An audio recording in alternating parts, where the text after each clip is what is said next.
Okay guys, good morning. So, nagva-vlog na po ako. So, andito po ako sa bahay. So, i-house tour ko na po yung aking pong bagong bahay ko. So guys, ang dami ditong bata. So, naglalaro sila guys. Huwag nyo guys forget mag-like and subscribe if you love your parents. So, magkakapit bahay na ako guys. So, hanggang dun sa terrace. Yan. So, first, ito yung namin, lababo or labubo.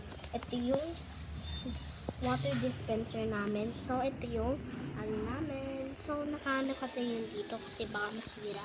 So, ito yung mga pagkain. Snack time. So, ito po yung wait lang guys. Kasi baka mabasa ako. Wait lang guys. So, ayusin ko muna to para hindi ako mabasa. So, ito guys. Yung banyo. Sana meron po kaming bidet. So, ito yung sampayan namin para sa hanger. So, guys, ang sobrang taas po kasi ng ilaw. Hindi ko po mabuksan eh. Okay. Next. Nabasa na yung pajama ko. So, ito yung table ng mami ko, tsaka daddy. Ito si kuya, oh. Ito yung sa mami. Ito yung sa daddy ko.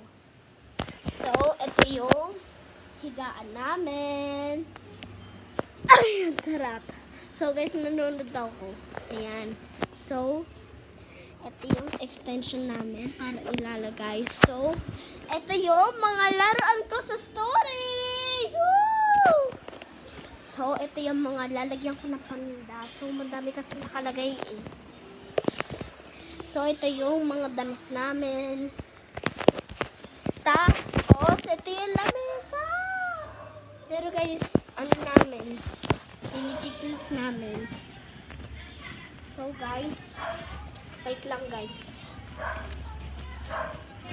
Tapos, guys, meron dun sampayan. Yung mga sinasampay namin dun, no? Tapos, ito yung pipe namin sa aircon para hindi malaglag yung tubig. So, ito yung bintana namin. Okay, guys. So, bye, guys. Thanks for watching. See you next time.